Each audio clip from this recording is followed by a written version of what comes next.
There's different levels of hatred that one can have, ultimately reaching even a subconscious type of inner hatred.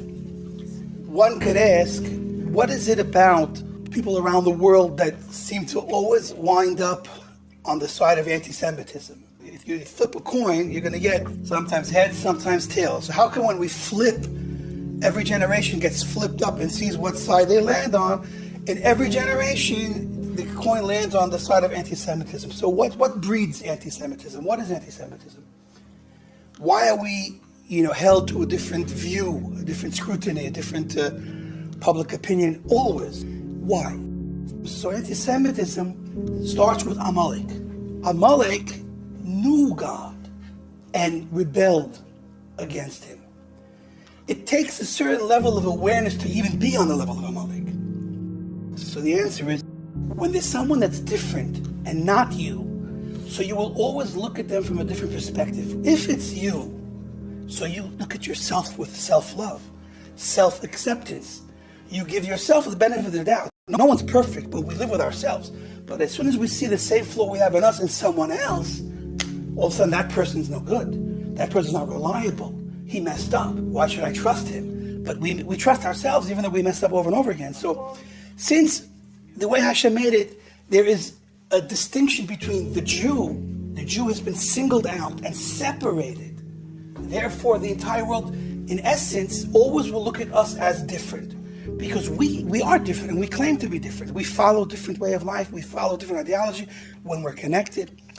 And that's the core of the anti-Semitism, is that we're different. Since we're different, so all of a sudden it's not my brother, it's not my cousin that I'm dealing with. It's a stranger, it's a foreigner. So I'm suspect of him. I don't necessarily trust him.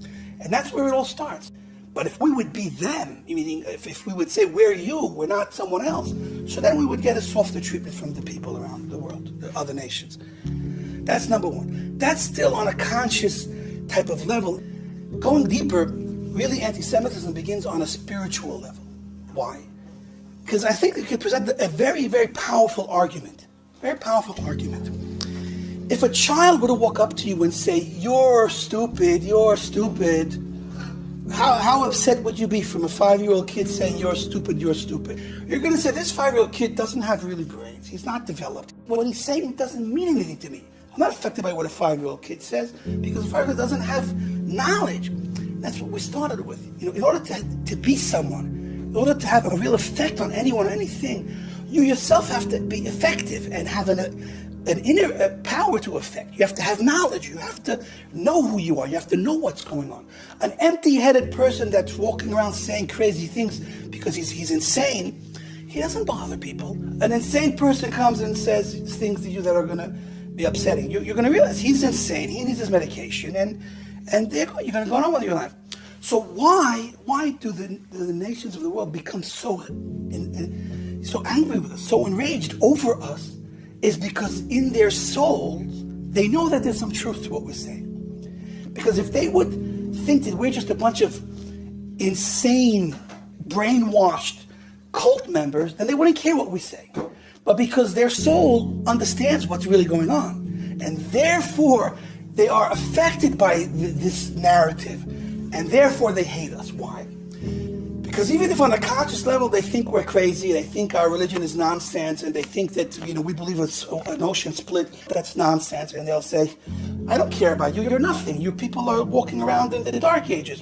But that's what they say with their lips. But inside their soul, they sense something otherwise. They sense the opposite. And therefore there's hate.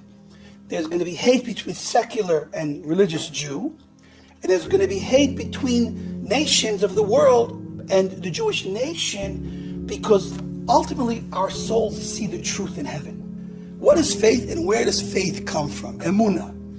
A very common statement.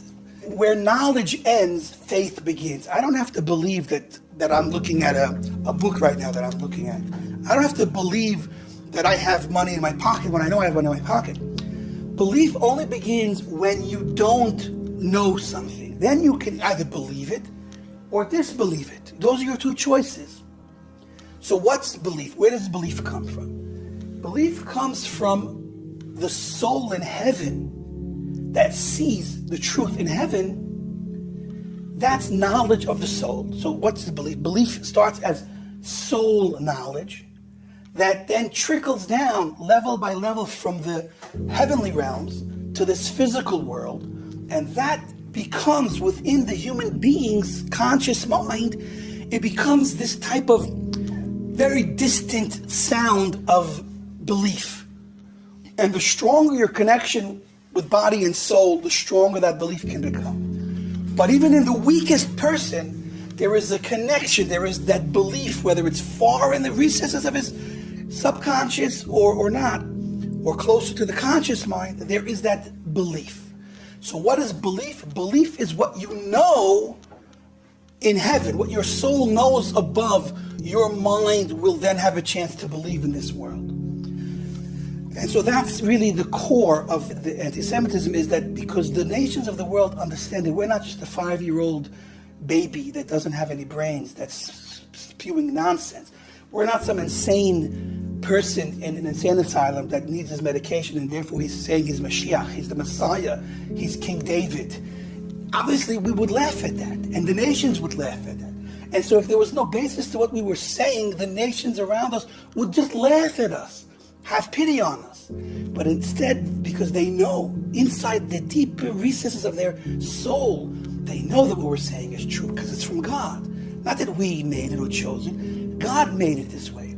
And that's what now gives them an unbelievable choice: to hate us because of who and what we are, or to accept that we're all parts of God's world and just to understand and accept that this is how God made it and accept it. And now we'll get to Amalek. What's Amalek?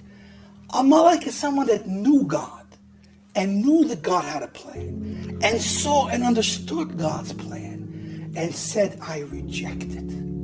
I reject it. I don't accept it. That's a war against God. Anti-Semitism is a fight against God, not us. We're Hashem's pawns. They're really hating and fighting and rejecting God. But why are they rejecting God? Consciously, they would say, of course, anything God would say, I accept it 100%. So number one, why does Amalek reject God's plan? Because Amalek is stuck in jealousy, a feeling of brokenness. Why? Because it's sometimes hard to look in the mirror and be truthful with what you see.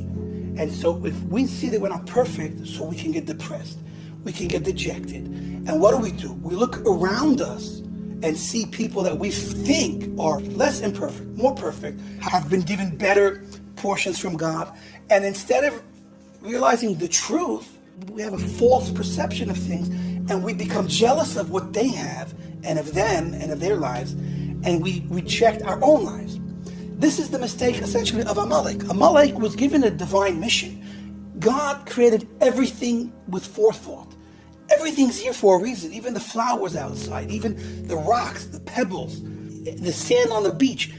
Everything is by divine design. And therefore, a human being that's in this world has to understand God directly decided to put him where he is with what he has. Jew and non-Jew. This is a very powerful idea to meditate on, to internalize. That means I exist and I'm an entire world unto myself. I don't exist in relation to someone else. You can't be a supporting actor in your own movie. You're the star of your own movie. Now in the bigger picture, you have to find your place. But in your particular life, it's your life. You can't live off of others and for others and through others. You have to live for yourself.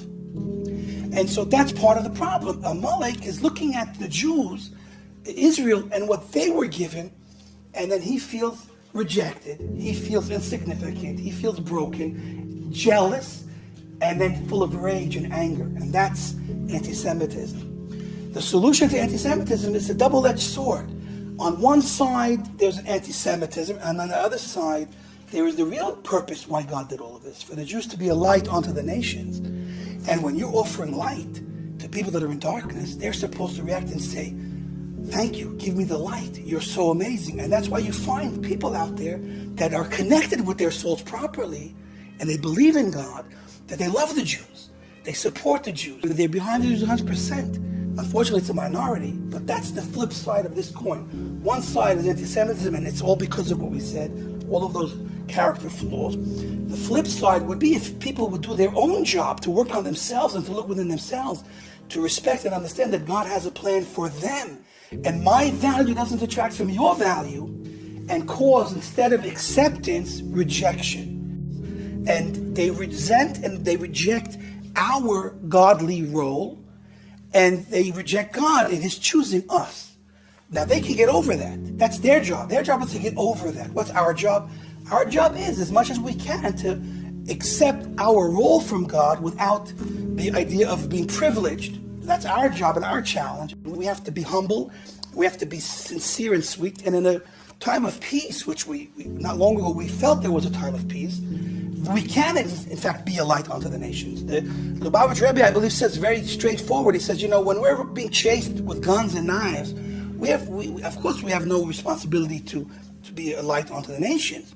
We have to save our lives. So in earlier generations where we were just looked at and hated to such a degree that it was impossible to have a positive effect in our society, but in a more peaceful time, when people are more open and more accepted, especially now with internet and how communication is just spreads all around the world, we're becoming one world, I think, leading towards Mashiach.